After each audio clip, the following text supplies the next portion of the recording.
even fuel and so much more. Try the latest technology from Dyson with a full 90-day money-back guarantee on selected vacuum cleaners, including the all-new V11 cord-free. For more information and a full demonstration, call to Power City today. The Saturday Panel on Off the Ball. Brought to you by Avantcard, powered by MasterCard.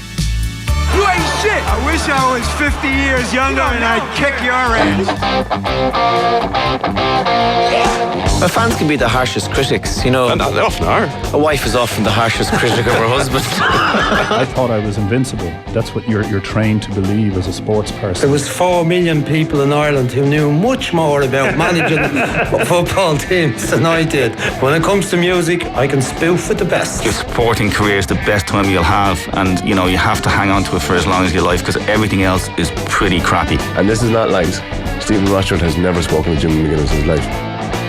Stephen Rochford has never spoken to Jimmy McGuinness in his life. And what are the chances? David Brady is back in studio for our Saturday panel alongside John Fogarty of the Irish Examiner and Kieran Cunningham of the Irish Daily Star. Thanks for coming into studio, lads. No problem. I know people who still say that David was right the first time, that he did speak that time. So it's hard to know what to believe still. Who texts you mid-show? Remember that? I was like, guys, hold on a second here now. Yeah. Well, the phone came out. Who texted you?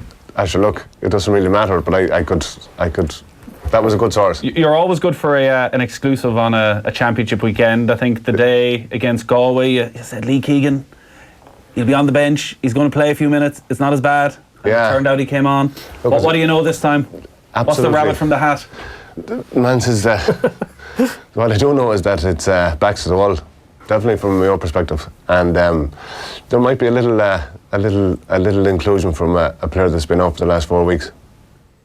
Oh, there you go. Wow, 4 weeks. Maybe 5. Dermot O'Connor. I'm not sure, actually, to be honest with you. Yeah.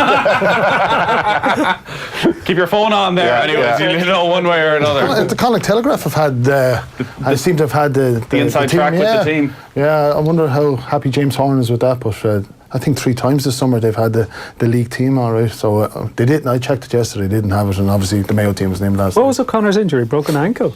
Diarmuid. Yeah. A wrist injury. Oh, who had broken ankle? No, he was collarbone. Did somebody have a broken ankle? Collarbone for Lee Keegan had an ankle injury, didn't he? Yeah. I thought somebody had a broken ankle. Diarmuid's, yeah. Diarmuid's. Yeah, I know. Diarmuid's injury is now around 4 and a bit weeks. Yeah. I remember I played after 4 weeks with a broken arm. Once you have a plate and screw in, you're grand. Yeah. I think it was Connacht final. Would they risk him against Meath? Or do you save him for next weekend? Or 2 weeks' time? Yeah, Nan says the way we played last weekend, you risk anything tomorrow. Yeah. Jeez, that's very dismissive of me there, Nathan. Yeah, I put him up on it straight away there. Straight away. Yeah, we're going to talk a lot about the Super 8s this weekend and squads and who's in and who's out, because Diarmuid Connolly, despite being back, is not in the Dublin 26. But obviously the golf is, for many, the main event this weekend, particularly if Shane Lowry remains in contention. Do you think he's the most popular Irish sports person? Most popular? Ooh. He would be up there, I would say. Definitely up there, because most people seem to have a lot of time for him, and he has that everyman type of persona. And like I remember the night, I think it was the night Donegal beat Dublin in 2014 semi-final, that there were celebrations in Cassidy's and Camden Street, which there often would be after big GA games. But I think that was a night, there was a video of Shane dancing on tables that went viral, but I think it was around that night, and it could have been another night, because I think there was a couple of those. But I think people like that side of him, and it's not that he's not professional. Like, you can't be playing at the level he is without being putting huge amount of work into your sport. But he's able to go down and just mix with people, and he'll be over in America at a tournament and wherever the hell, Kentucky, wherever, Carolina, and he's tweeting about a game that he's watching in GA go. You know, and I think people love that. There is that touch, isn't there, David? Like, he was at the Galway Mayo game after Lahinch. Like, he managed to get back to the Gaelic grounds now. He got through that traffic, God bless him. But it is the everyman that Kieran has said. But if you ask me, Harrington is still number one, Nathan. I think those 3 majors were fabulous, the way he did it. How quirky he is, how idiosyncratic he is. Harrington would still be number one for me, but Lowry definitely chasing very quickly. There's something that changes all the time. Like a few years ago, every single sports person or everybody you talk to, ask the person you admire most was Roy Keane. And a lot of the stuff what happened with Roy Keane last few years had put people really off him, I think. You know, they still respect him as a brilliant footballer, but they wouldn't be as convinced of him as somebody as an admirable person. Was part of Lowry's popularity that he wasn't Rory McIlroy? That there was a sense with McIlroy that he did go off to America and I left think his roots behind? I think the border's a factor. I think you get that with a lot of northern sports people, that down here, some people don't see them as fully Irish. You know, that's so because of stuff that McIlroy himself has said, like he said in 2012 in an interview, I've always felt more British than Irish. He's since talked about he feels more Northern Irish than Irish. All the things about Olympics, when he said if he could go to the Olympics around Rio, before Rio, he said he'd go with Britain. Now he's committed to Ireland. So people see that stuff and they don't know what to make of him, I think. Like, I think that's gone against him a little bit. And I think even the fact, you know, there was a court case against his previous management, Horizon.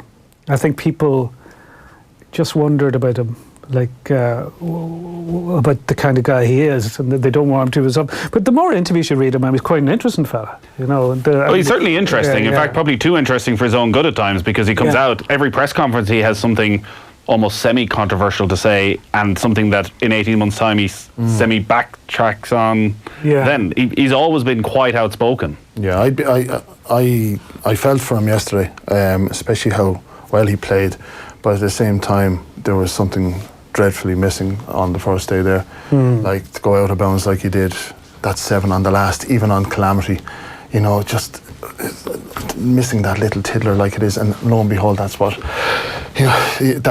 prevented him from making the weekend. And you know, I think we've seen Clark, I think we've seen McDowell, we've seen McIlroy, we've seen all three of them emotional at some stage or another over the last couple of days, and it's great to see that, because we know that all three of them have to sit on the fence. I remember when I was on the golf beat years ago, after McDowell had won in Pebble Beach, and being up in Portrush. Obviously, he was in the Artisan Club, and there was a huge celebration there. And I asked him about his religious background, and he is a Catholic and Protestant background, and you know, it's something that, not that he is shied away from, but he's never felt that he had to define them or explain it in a way. But I remember that his management company, who happened to be Horizon, were a bit upset with the question at the time, but I thought he handled it very well. And I think these guys, I think there is an appreciation more. I think it's growing a little bit more.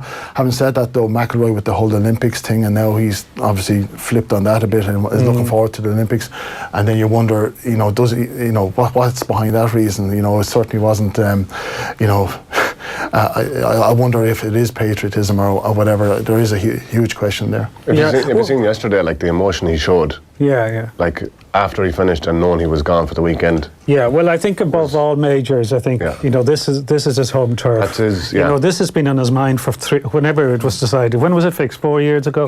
I think he's been zoned in on this. You know, this is the one I'd really love to win, and he blew it so early. Not playing in the Hinch, did that? There was a whole lot of reasons behind that. Yeah. There was obviously his schedule. There was a couple of disagreements and things like that. There was a whole lot of reasons. It was just. Well, there was a breakdown with the European Tour. It seems, with the hierarchy in the European Tour. In terms of appearance money, Rory wasn't receiving appearance money. Others were, Americans were receiving appearance money. Rory was happy to get involved in the Rolex Series. Things like that, you know what I mean? But there was a whole lot of reasons. The scheduling didn't suit him either. But then again, last week at the Scottish Open, it was nothing like what he was going to. Yeah. What I'd love to see with him is, like, I've covered a few Olympics, and it's a very unique experience. I'd love him to buy into it, like Harrington did. Like, Harrington went into the Olympic Village and he mixed with everybody, you know, with the boxers, with the rowers, with everyone. Like, where some of the golfers only came in like a day or two before the tournament, played the tournament, got out. But I'd like if he just embedded himself as part of the team for the couple of weeks and don't be really a superstar. I think it would do him good. Yeah, I think it really, because you do see like the likes of Federer and the huge stars in other sports do. You know, that they go to the canteen, the Olympic Village, with everybody else, mixed with the Joe Wards or whoever from completely different backgrounds, and I think that it would just take Rory out of his bubble a little bit, I think. The Ryder Cup is an example where he has embraced that team ethos, and he's like... Again, in complete contradiction to 10 years ago when he was first talking about the Ryder Cup, when he said it wasn't that important, that golf's an individual sport, and backtracked completely to be very much the leader in the dressing room. What age is he now? He's coming up 30, isn't he? Yeah. Is he? He is. Yeah, he is, yeah. He found his wife in the Ryder Cup as well, you know. She was the one who, if you remember, woke him up when he was going to miss his tea time and things like that. Rang him, yeah. That's what I meant. Rang him early in the morning. Luckily, he was on 5 Live actually when I was driving back from Portrush last night in one of his post-round interviews, talking about the importance of the home crowd, and probably aware himself that maybe there's at times there is this debate about him in Northern Ireland, and he said, look, often when I'm 5,000 miles away, you know, maybe I don't show it as much, but I know it's always there. It's only when you come back home, and it's probably never going to leave him. Like maybe when he goes to the Olympics and he pulls on the green jersey, he carries the flag at the opening ceremony. Shane Lowry carried it after winning the Open. Like, that's where he is. The position he's in at the minute is it's a great opportunity. Like you were talking about them. I spent 1 or 2 lovely Mondays after an Ireland, and Shane has been in the middle of it. Yeah. Because it's like golf it's kind of the down season to a degree, but I think it's his down to earth kind of same as everyone else attitude and no airs or graces that has him really the people's champion. Yeah, I think he could. If he won that, he would be very emotional. I think he'd just be overcome. I think it would blow him away to win a major in Ireland, an Irish soil. Unbelievable. Yeah. He's had a long build-up. It'll be probably 20 hours between finishing up and then starting again. This is the thing about the Open. Obviously, Nathan, you know this more than anybody, that these late tee times, they're there to suit the Americans, but it's a hell of a long time. As I said to you just before we came on air, Shane could have gone for a couple of pints last night and woke up this morning happy out. You know, like he might have been better off. Exactly. Talk about trying to kill time. You know, he should have gone up to the harbour last night for a couple of. Yeah, I'm sure he would have been able to have a quiet pint up there. What is it? 3:30? 3:50. He'll have the miners hitting him at the end of the evening, because. Like, what time is he due to finish at, Cork? He'll be finished about 8, I guess. 8? Yeah. Pretty much. Yeah. Paul McGrath is a name that's coming in a lot when we talk about most popular Irish sports people. Yeah. Probably number 1, in fairness, 53106 is the text number. Rory McIlroy will be liked and respected, but he'll never be loved by the public, like Shane Lowry, says Sean in Wexford. Let's talk about the Super 8s then, and maybe about that team news and Diarmuid Connolly and his return or non-return. Are you in any way surprised that he's not in the 26 this week? Not really. I think this is a very interesting thing because it's come so late. So it wasn't clearly a month ago. I don't think it was part of the plan. Like, because he was going to America only for trouble. Don't go with any of the conspiracy theories. No. This was planned all year long. No, I think if they were planning on using on this happening, they would have liked to have given him some game time in Leinster. The GPS on when he was playing for Vincent's. Yeah, that was Lee Keegan's. Yeah, to me, we mightn't see him at all. But I think he's there for if you go into often say an hotel or a museum and there's a frame there and it says in case of emergency break glass. So I think if there is a situation against a Mayo or Donegal or Tyrone or Dublin and it's tight and they're in a bit of trouble, Connolly comes in. If it's as straightforward as the championship was last year for them, I don't think we'll see him at all. No, because I think Jim Gavin would like to win it without him, so he could win the fight. But I think he'd like. Do you think he wanted to do that in 2017? 2017. Yeah, we didn't start him. He only put him on it when he needed to because they were in big trouble against Mayo. And he turned the game. He turned the game, From pull them out of the hat, but I can tell you he'll play. Guaranteed. He will, in some way, shape or form, play. And it could be. At any stage or two? Or, in the next, between now and the end of August. I don't see it. Because you're going to yourself. Why bring him in? Why have a bit of a sideshow if you're not going to play him? Why is it a sideshow? It's not a sideshow. Gavin has controlled this. I think he's played a masterclass with this. Like I was in the company of other journalists when questions about Connolly, about 3 or 4 times this year, were questions about Connolly, and he's battered it. He's answered it. He hasn't expressed any sort of frustration or any sort of anger or anything about it. I think. He has been happy to entertain this because, as you said, Nathan, it is a sideshow, but it's one that he can control.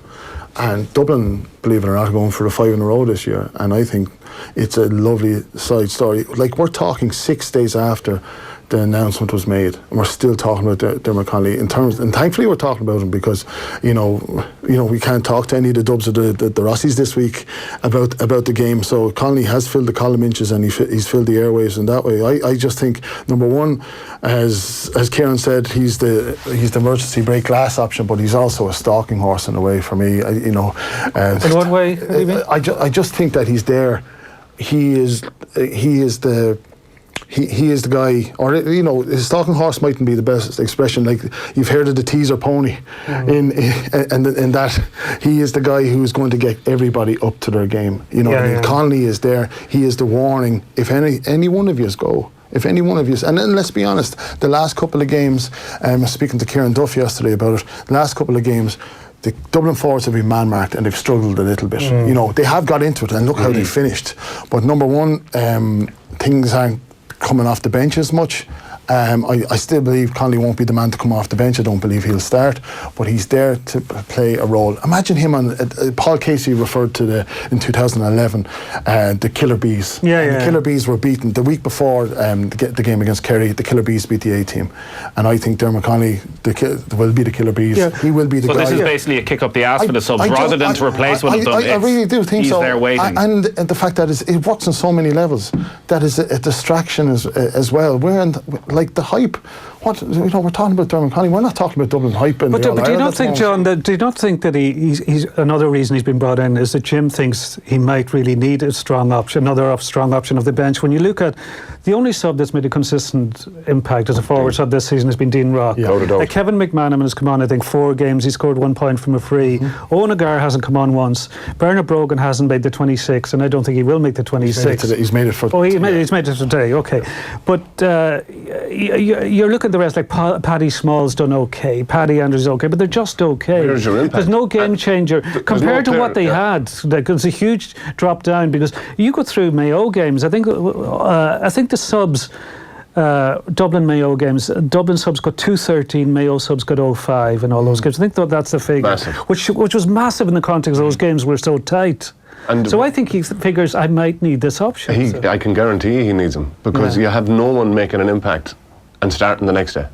That has always been constant in Jim Gavin. Whoever comes in or is doing it at training, the Killer Bees, I don't know what, they're not making an impact, they're not making an impression. And there's no, like you're saying, Dean, for Dean, he's come on constant. No, I do think he'll start tomorrow. Well, the only flip there will be that Dean Rock will start and Cormac Costello will become the impact sub. Yes. I want a sub because up until the start of the championship, even up to the Leinster semi-final, I think he scored 6 points from play in that game.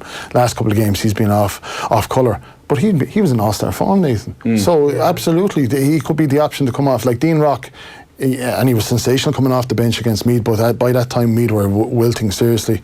But you look at, we're talking about, and it's a very fair point, we're talking about the bench not doing as much for Dublin as they used to, but look at the fourth quarter against Cork. Look how strong they were. They're going to do something similar against Roscommon, probably in the third quarter this time around. But the thing about it is, and it's another point I'll make, unlike last year, where it was a dead rubber against Roscommon in the last round because Dublin were going to finish top, come hell or high water.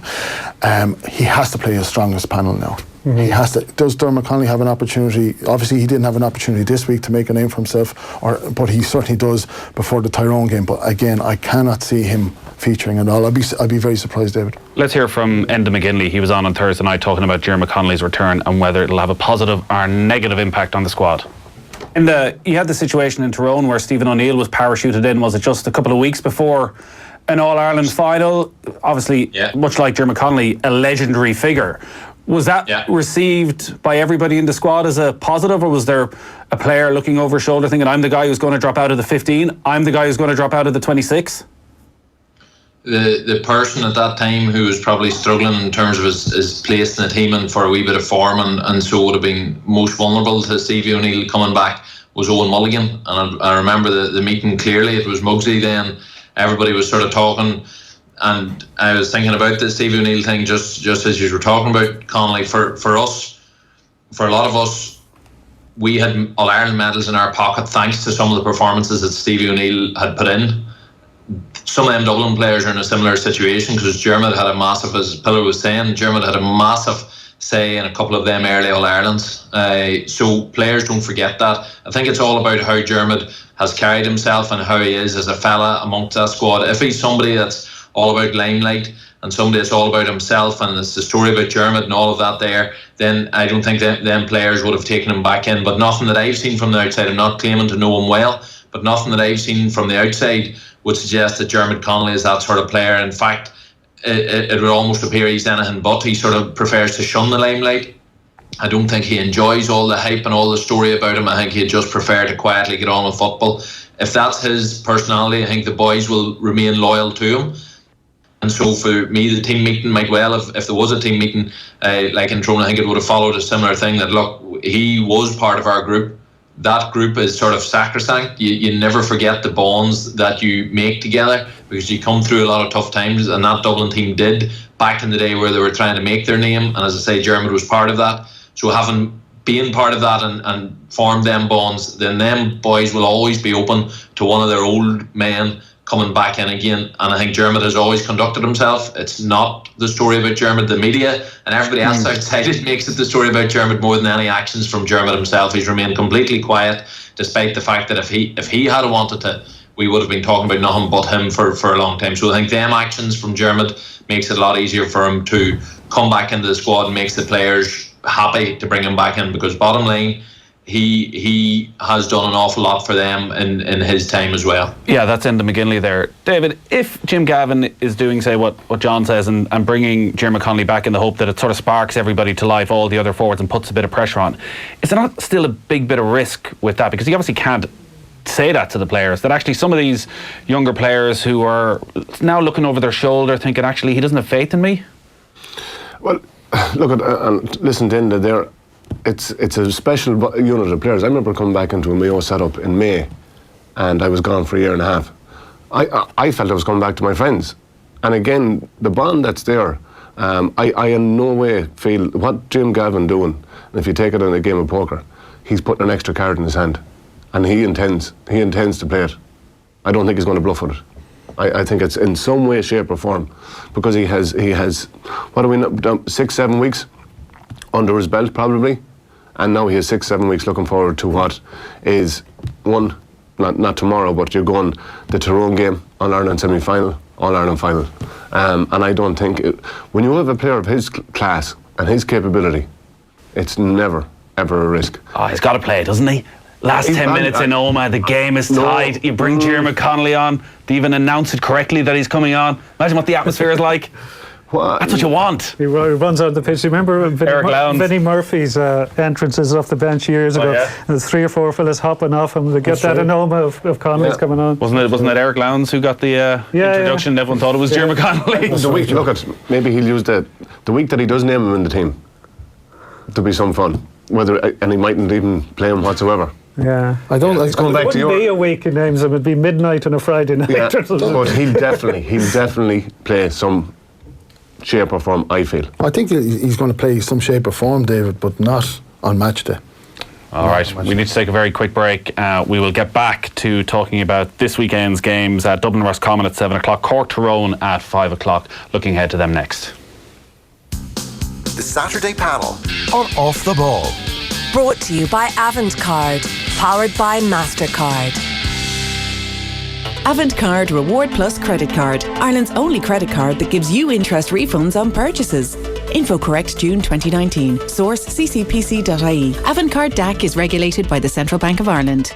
Introducing the Bosch cordless vacuum range. Our premium model includes 2 batteries for infinite runtime, delivering intensive no-cord cleaning performance on all floor types. For more information and a full demonstration, call to Power City today. Bruce Betting, one of Ireland's leading bookmakers. With best odds guaranteed on UK and Irish horse racing, Bruce Betting has you covered. And with the Bruce Betting app, we're always giving you more. T's and C's apply. Bruce Betting, in-store, online and now on your phone. Over 18s, please gamble responsibly. See dunlewy.net. When every smiling face and warm greeting reminds you why you come back. Summer after summer, year after year, after year. When hands are shaken firmly, backs are slapped and glasses clinked. When old men swing their grandchildren onto their shoulders to give them a better view, just as they were themselves at that age. And when your horse is thundering to the line, only a nose in front, well, it's enough to make your hair stand on end. Celebrating 150 years of the Galway Races. Join us for a week of great racing. The Galway Races Summer Festival, Monday, July 29th to Sunday, August 4th. Dreaming of summertime? A warm summer breeze and the evening song. The Sleeve Russell Hotel in County Cavan have superb family packages, giving you the best fun-filled holiday in an enchanting world of affordable luxury. Lakeside walks, tennis, gym, spa, or a round of golf on the PGA National Course. And our Kids Club allows you the time to wine and dine in our award-winning restaurants. For more, phone 049 952 6444. Tee off your summer at sleeverussell.ie. Now, just one phone call can transform everything. Call Air and get unlimited fibre broadband for just $39.99 a month for a whole year. That's your gaming, your favourite movies and streaming. And you'll get the Air Sport Pack free. The only place to watch all 48 games of the Rugby World Cup. Call 1-800-500-300, go in store or visit air.ie.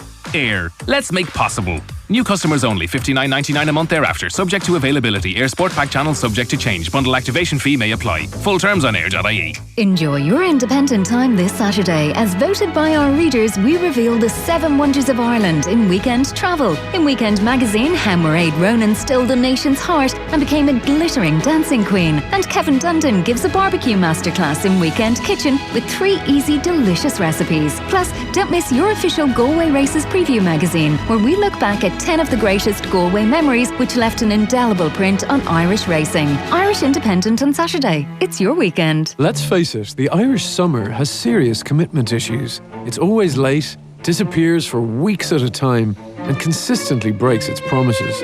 But not us. At Electric Ireland, we're committed to giving you an 8.5% saving on your gas and electricity year after year after year after year. Visit electricireland.ie/join for the kind of commitment you deserve. Estimated annual bill €1,736. Average consumption, urban 24-hour, discounted unit rate, standing charge, PSO levy and carbon tax. Residential, dual fuel, direct debit and online billing. Terms and conditions apply. See electricireland.ie/EAB. Rates at 1st of April 2019, subject to change. Stop calling it a junction.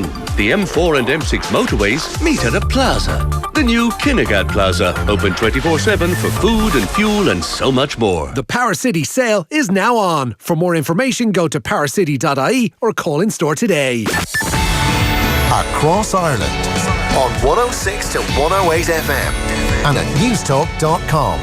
This is Newstalk.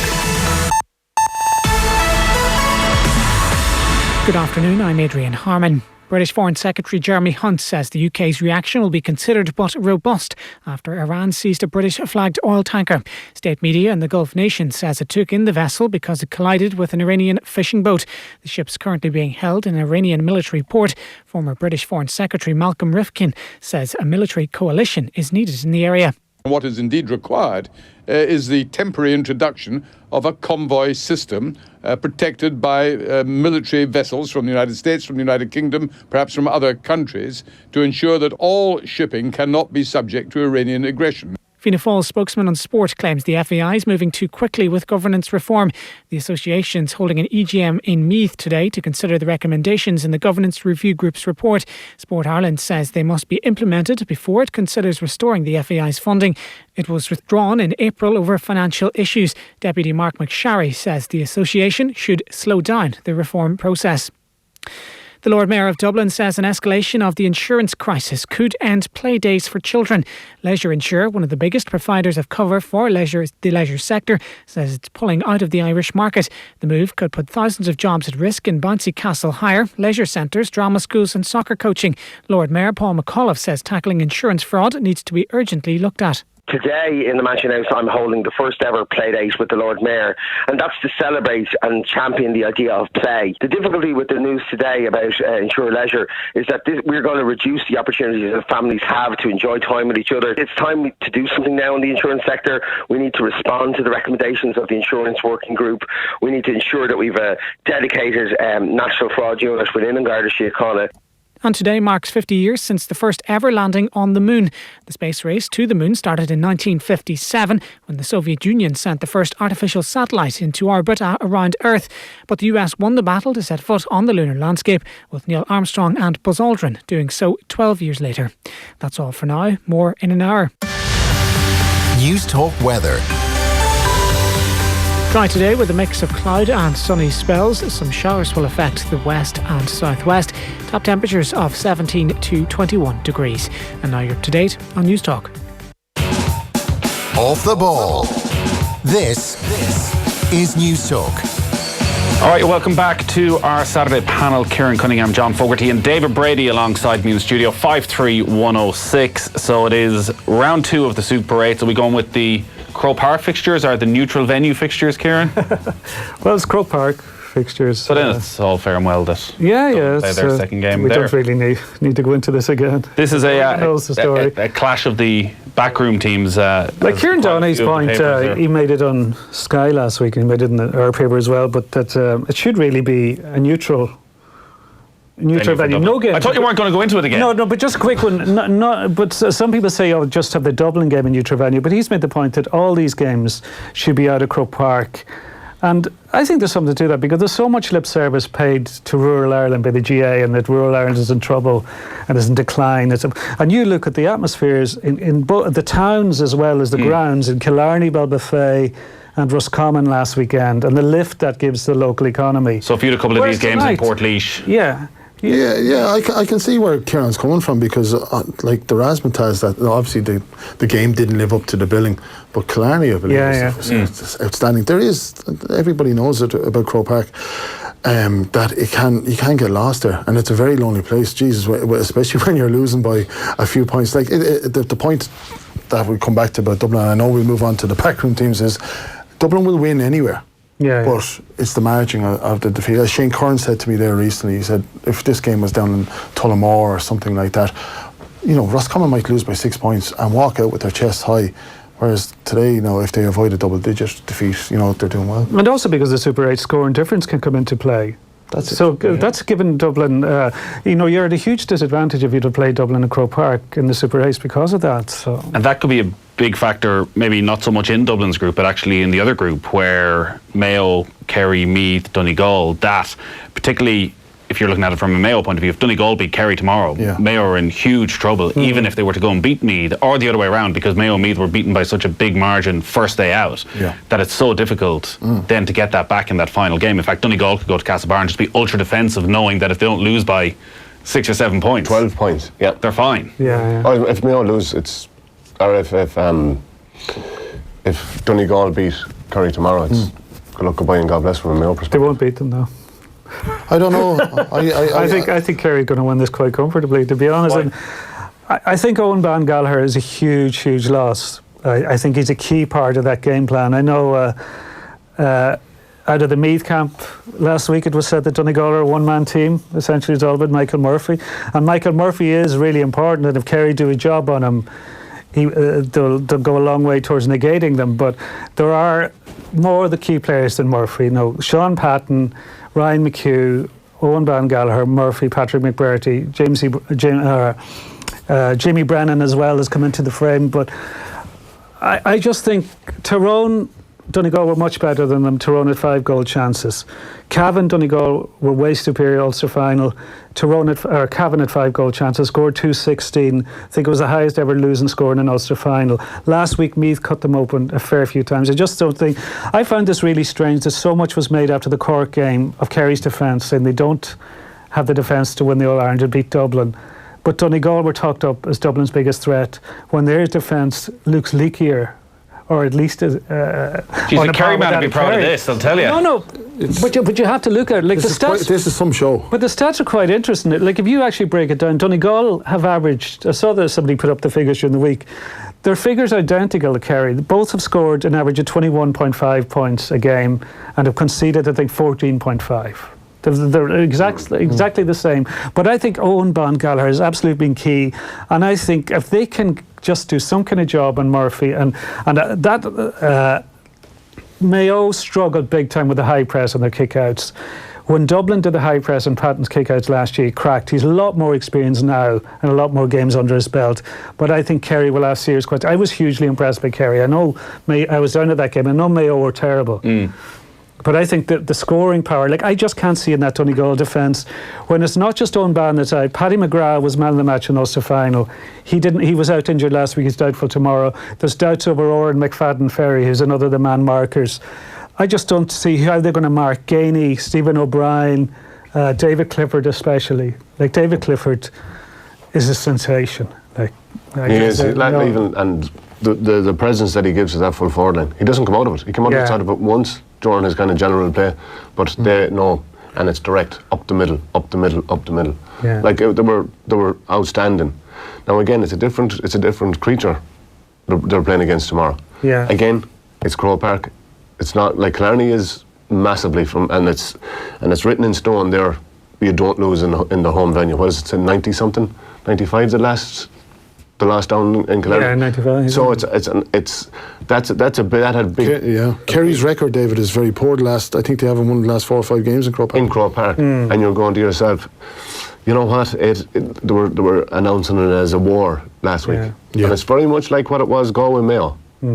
It was the rivalry. It was, you didn't have to think about it from a conscious point of view for Mayo, and they came out then the following week. Yeah, but you look at Donegal, like even in the league, Donegal were struggling big time in Division 2 until Murphy came back.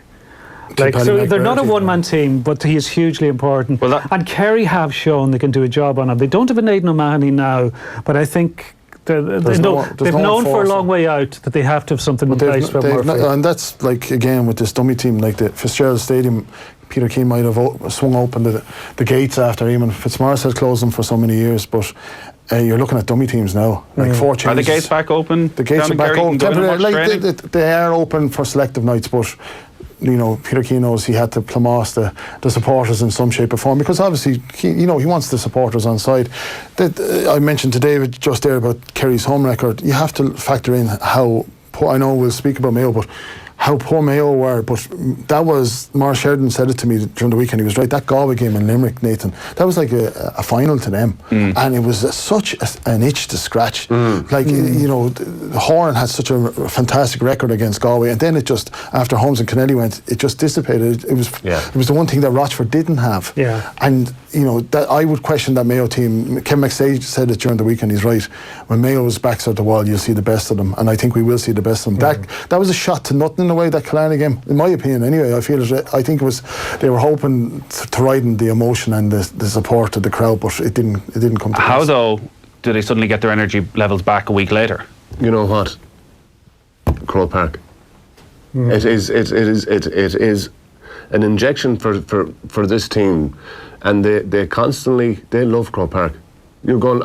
I'd love to play Donegal next week or in 2 weeks' time in Croke Park rather than McHale Park, to be honest with you. From the kind of way they play, but they just love that occasion, and more or less like Dublin, they play their best football there. Now I'm telling you now, there's no given that tomorrow Mayo will beat Meath, because every team has an opportunity against Mayo. But what you need is someone just coming back. Like it's Paddy Durkin from 5 weeks out. Suddenly emerge. You know, and you go. What they need is to just get over the line and breathe out, because that 2 week space will be massive. Like they've been to Newry, they've been to Killarney, they've been to Castlebar. They've been pushed mentally and physically to the limits, and all of a sudden they get a 2 week break. Like you try and work it. You try and work it from a Super 8s. It's something new for us. When Mayo lose, it's an absolute disaster. The man says the blinds are pulled and the morning starts. But that's not that thought process in the Super 8s can't be there. And again, you're kind of saying to yourself, it's about the bigger picture. But you have to get the Paddy Durkins and these guys back. Because I think that's a key point as well. Bond, you're gone, but you're missing. Three like you've lost of such brilliant like nearly a third of your best players. So if you have the other guys, and the one thing I would be critical of is the way that Mayo have brought on the subs, and the confidence that James has shown, as a lack of confidence, to be honest. And a lot, like you go from Andy Moran coming off, they're not seeing game time against Galway. Andy Moran coming on first, you're going, because they're doing nothing in midweek, and that's the challenge when you have so many guys dispersed across the country, especially in Dublin. Do you get them down again after travelling to Clarny on Monday or Tuesday? Do you bring them down again Thursday, come back up? They just need to get their head across the line and breathe out. He's obviously seen some forwards emerge during particularly the qualifier route and also during the league, in that Phil McDonough's come in, James Carr obviously had that wonder goal. He's seen several players step up and give him options in the forward line that actually he can drop Andy Moran out of the team, and he wasn't forced to rush Cillian O'Connor back. Defensively, they don't have that. Like, you look at that back 7-8 for Mayo, you're talking all-time great Mayo teams. Most of them are probably in it, but Dublin they've all been there for so long. That's across the board. Like Dublin, you look at like the Dublin subs that come on in defence have been coming on all through this decade, really. Bar maybe Owen Merchant, David Burns come into the team. Like, are there players there in Donegal playing club for Mayo that should be given more of a chance defensively? Defensively, there's not many stand out. That's being honest. You have Owen Donoghue, who we haven't seen sight nor light of. Sight nor light, and it's not that he's been carrying an injury for 6-7 months, but he comes on the last day. Now he's named to start. I don't even look at teams no more. But you have David Drake, who's been there. He's come on in 2 All-Ireland finals and hasn't made an impression. But Stephen Cohen, again, you're going, hasn't dominated. Like, you need these guys dominating, and I think they're not that they're being withheld, but they're. Their defensive qualities are they're good defenders, but what they bring to you in the open play, what your Keith Higgins, your Lee Keegan, your Paddy Durkin, the Colin Boyles bring to you in open play, I think we're missing that. What struck me, sorry John, just very quickly, was James Horne's demeanour after the Killarney game. He didn't strike me, like, obviously the margin defeat he wasn't happy with, etc. But he didn't strike me as being too downhearted. I thought he thought we were very much alive, and part of it is, as you mentioned now, the familiarity with Croke Park, David. Effectively, Mayo have 2 home games left as well, because they have played so much in Croke Park. Like, they won a national final in Croke Park a few months ago. All that bunch have played a huge amount of big games all through this decade, year after year. And they have McHale Park and Croke Park, and to them, they are 2 home games. And they'd actually prefer probably to play, as you said, the second game. The record in Castlebar is awful. Disastrous. Absolutely. And it did make me wonder. Donegal's record against Mayo since 2012 is terrible too. That's a recent record. The record in Castlebar is going back a good while. I did wonder as well, because wasn't it for that Galway game, it emerged since that actually Galway were willing to toss a coin for home advantage, and James Horne didn't want to. Part of me was thinking actually he was pushing for Limerick rather than playing. Now all the sounds out of Mayo were we were happy to go to Limerick, whereas 5 years ago we all know that they were. What is the issue with McHale Park? Why has it become an issue for them? Because against the lesser teams of the past number of years, the Cavans, the Fermanagh of this world have come and beaten them. And they haven't put in I don't think a rock solid performance to a degree in the last 5 or 6 years. And that's from Roscommon winning by a point. Is there something with the actual pitch though? Like, is the pitch very slow? Is it very sandy? Mayo like to obviously move the ball very quickly. Is there something actually? Tyrone have a very poor record in Healy Park as well, Nathan. It's one of those things. But just getting back to what you said about James Horne, like, he was making his subs. He had reconciled with the defeat 20 minutes, 25 minutes from the end of it. Like, it's a marathon for him. It's not a sprint in any shape or form. And he was probably selecting his team for the Meath game by the end of that in Fitzgerald Stadium. It's allowed another week of debate, obviously, about Mayo. Joe Brawley, I think, felt they were finished. Reading Tomás O'Shea, he feels it's going to be very hard for them to re-energise again. Kieran Donaghy was on OTBAM during the week talking about Joe Brawley's comments about Mayo. It's bothering me big time that one game, and we're very bad at doing this. We jump to conclusions on a bad game, and Mr. Brawley is at it again, writing teams off, which is always I get slight worried for, because I know a certain team he wrote off a few years ago. There's no way there's no way that they're gone. I think the video meeting, and I would say James Horne probably had it on Sunday night when they stayed down in Tralee, because I'd say there was a lot of stuff to hit there, and I think he was probably better off doing it that way. They had a very bad day at the office. They just didn't play up to their standards. They didn't get their game style going.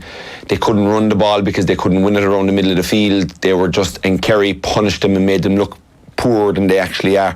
They have to go beat Meath on. It's going to come down to, I think, that Donegal game, and they'll have a real tight game with Meath, and it's going to come down to that Donegal game. I think you might have Diarmuid Connolly back, Durkin might be back, Ruan could be back, and that'll be the game in Castlebar that if they can win and they can get themselves into a semi-final, that they're right there where they want to be from the start of the year. But there definitely has been, there'll definitely have to be a real delve into what happened on Sunday, because the stuff they were doing, the decision making, the 45-yard kick passes were all huge. But I don't think they're gone. Donaghy doesn't think they're gone. The one thing we took out of that off-air was about Sunday night in Tralee and Mayo staying down. You were just making the point that because of the Super 8s, because of the intensity, players probably, and teams when they make that trip, do need to stay down. The players just have to take Monday off work. They have to. I remember speaking to Owen Cadigan about it last year with the Munster Championship, the way it was set up. You have to take Mondays off, or it's become we obviously know it already, that it lends more to being a teacher, Nathan, the inter-county game, or even a student. I would imagine there's some very understanding employers in Mayo, as there is in Dublin for some of these guys. But Saturday, Sunday, Monday, geez, the Mayo accounts are going to be interesting at the end of the year, especially with the New York trip as well.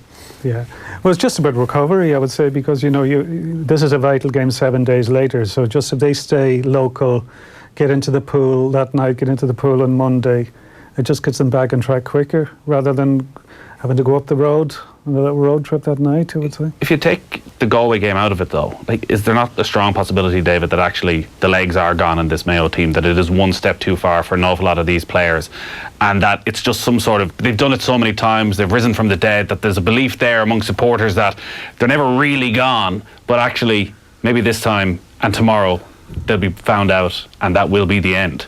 The end of what? The journey. No, the journey never ever ends, and that's not from a Mayo context. Please let it end at some stage. It never ends. You're going in any team. You have kind of a life cycle, but the life cycle is only, who's going to retire tomorrow? Is there 2 players?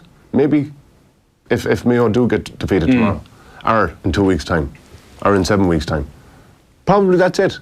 But what I have seen is you have to breathe, you have to bring in some new life, new blood, and new challenge to yourself as a player. And that's coming. Yeah. That's you're going to yourself, these guys are drinking the same water. They have one sole purpose, to be the best they can. And that's the younger generation of the Matthew Ruans, of the Fionn McDonoughs. What's Lee Keegan, 27? Yeah. 28?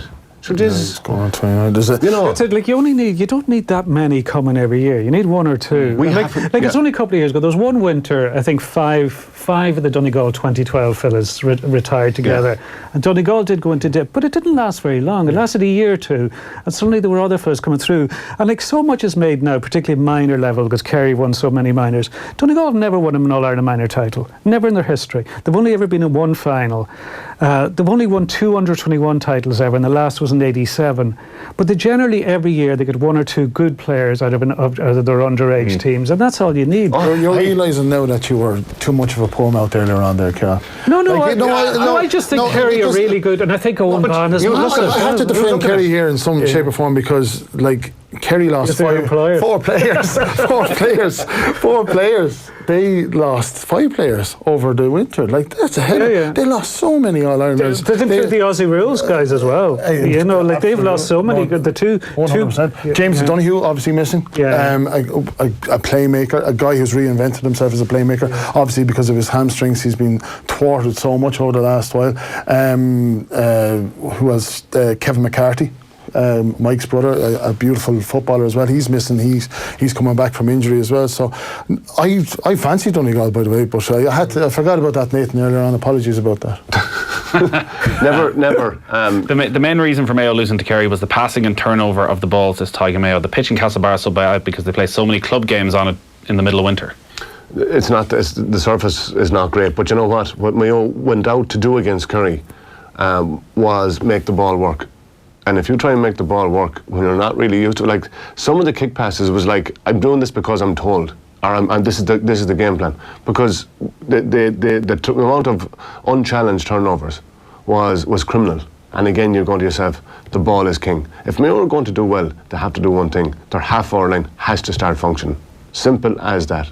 McLaughlin's form has been poor, hasn't it? It's just the whole context of getting back and getting involved in the game, giving an outlet. When you have two midfielders left and right, there's no one giving you an outlet from your half-hour line. You have to have someone that's capable of that.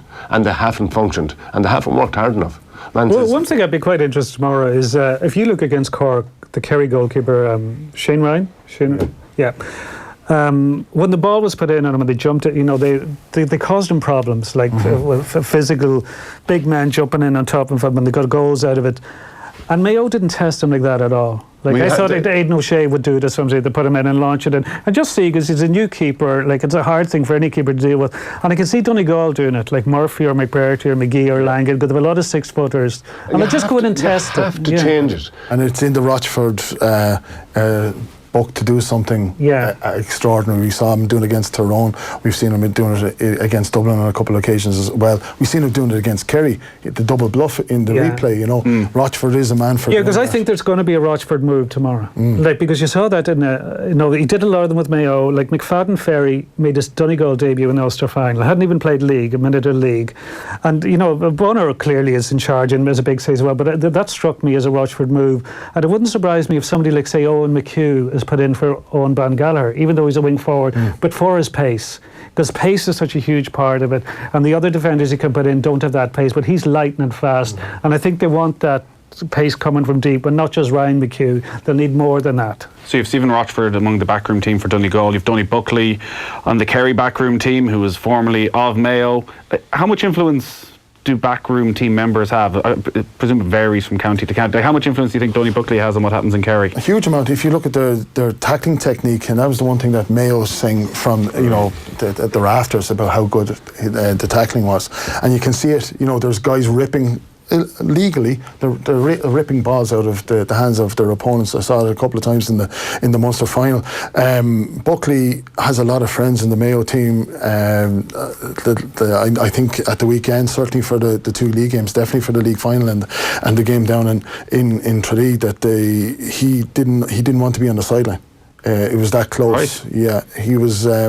He attended Alan Freeman's father's funeral earlier in the year.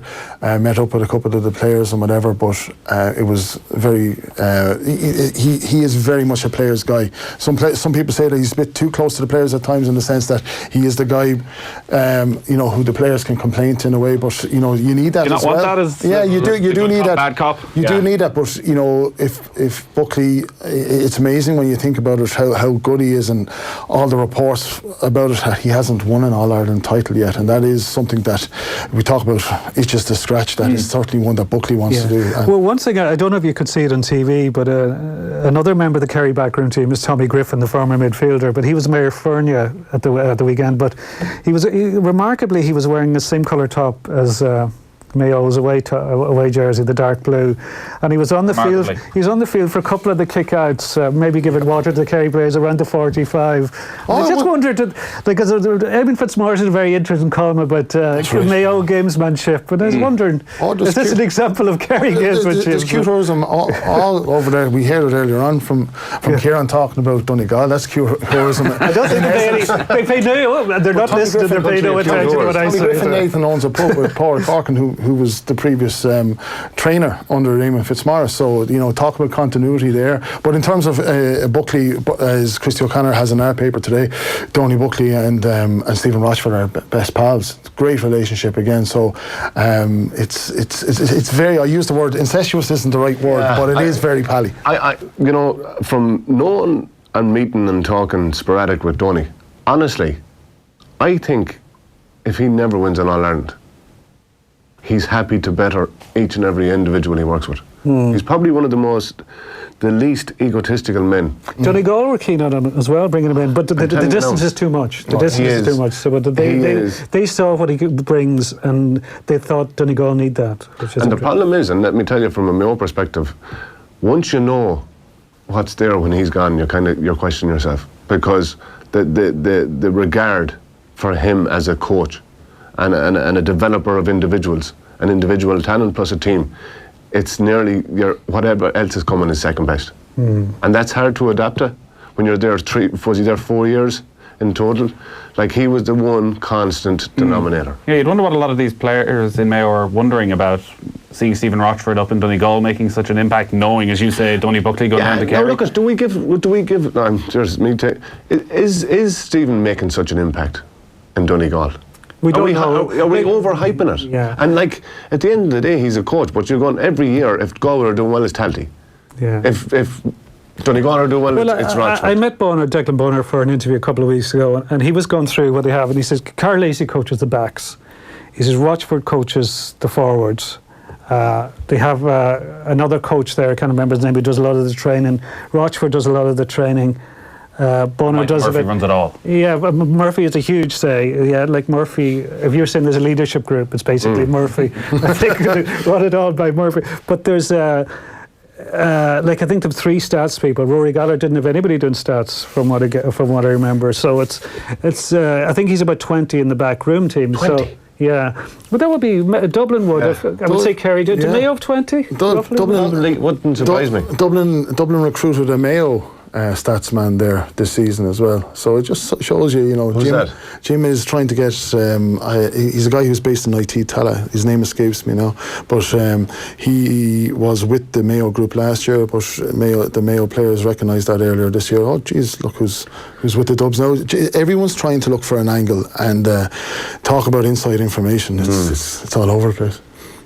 So what are we expecting this weekend then, as the neutral in this? Am I a neutral? There's nothing neutral about him. There's nothing neutral. He's a Dub trying to be a Gulchi. What does that make you? I just want to be a Dub. I assume everyone's expecting. Yeah, we're Dublin to beat Roscommon. We haven't mentioned Tyrone here and all. I think the fact that Peter Donnelly is now off to Ulster Rugby is a huge loss for them in the next few years. But it's not happening until the end of the season. No, it's not. But that will be felt because I remember him as a minor footballer, and he was extraordinary before the likes of Muggsy and Stephen O'Neill. Well, Stephen O'Neill was around that time as well. But Donnelly, he is absolutely adored by the players. They absolutely love him, and he is going to be missed there. But no, it's going to be set up for first and second, you would imagine, Nathan, in Oma in a couple of weeks' time. But in terms of what we're looking forward to most, well, I'm looking forward to tomorrow in Kerry and Donegal. I do believe it's going to be difficult for Mayo at times. Very difficult at times because there's so much running in that Meath team. I think Donald Keoghan is very close to an All-Star at the moment. They've a couple, Killian Brennan. Those guys, there is a bit of an age gap between that Meath forward line and between that Mayo defence, and that might show itself a little bit at times. But I do take David's point that they have Croke Park in their nostrils now, Mayo, and they're a different team when that happens. Yeah, Tyrone to me is a very interesting one. Like, even though they reached the All-Ireland final last year, if you go back, I don't think they've beaten a really top team since 2008, since they were last champions. Because the top teams since then have been Dublin, Kerry, Mayo. They haven't beaten any of those.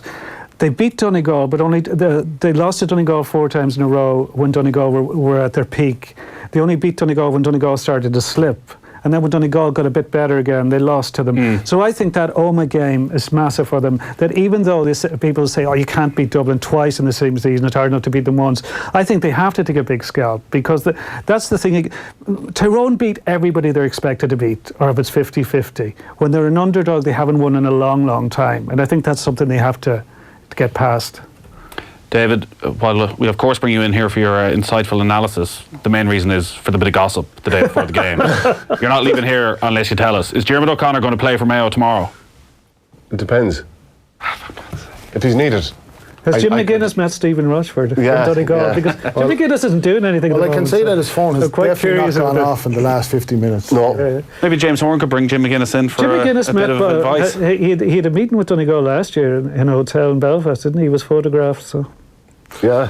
Who knows? I have to say, the next few hours between... I love this part of the Super 8. It's like you have Croke Park 2 games, tomorrow 2 games, and I can see there's going to be damn well... Yeah, this was the weekend last year where you had the Clonus, Kerry, Monaghan, and you had a couple of cracking games. This could be a good weekend. You're going to have a few twists and turns. Yeah. And Diarmuid O'Connor in the 26th? And a few... I'd say he will be, yeah. Got it. We got it. We got there in the end. We got there in the end. Lads, great stuff as always. We'll be across to Croke Park. Aaron Kernan's there for us for the evening. Cork Tyrone first up this evening at 5 o'clock. We'll check in with Aaron just after 4. Plenty more build-up to come, and we'll be across to Portrush next. And also we'll be checking in and getting whatever information we can, probably not much, from the FAI EGM. Off the ball on News Talk. Between the Lines with Andrea Gilligan. Why is it that sentencing for some crimes in Ireland can differ depending on what part of the country you're in? I've been a solicitor all my life, and I cannot tell people who come into us what the consequences in terms of sentencing are. They cannot know well what the outcome is likely to be at the far end. This Saturday on Between the Lines, we look back at a special programme on sentencing laws in Ireland, following its award for Best National Radio and Podcast at the Law Society of Ireland's Justice Media Awards. Between the Lines. With me, Andrea Gilligan, this evening at 8. On News Talk. Relaxing afternoons with Harvey Norman. Transform your weekend lie-in with a brand new bed. Visit Harvey Norman today and rest easy. You're in safe hands with our sleep specialists. Go, Harvey, go! Bruce Betting, one of Ireland's leading bookmakers. With best odds guaranteed on UK and Irish horse racing, Bruce Betting has you covered. And with the Bruce Betting app, we're always giving you more. T's and C's apply. Bruce Betting, in-store, online, and now on your phone. Over 18s, please gamble responsibly. See dunlewy.net. Better luck next time, Brian. Funny old game, golf. Now, you got off to a cracking start, by the way. Here's the question. Did Brian really lose? You see, last week he switched his car insurance to AIG Golfer and got a really great deal. Pity, because you're putting. AIG sponsor the GUI and ILGU and have great prices and discounts for The golfers. hazard on the 9th is usually my So, water maybe too. some extra bunker lessons from the pro with those savings, Brian. Thanks, AIG. For a quote, visit aig.ie/golf. Terms and conditions apply. AIG Europe SA is authorised and supervised in Luxembourg by the Minister of Finance and the Commission of Insurance and is regulated by the Central Bank of Ireland for conduct of business rules. This Irish success story is brought to you by Guaranteed Irish. Did you know that Kingspan have a 50-year history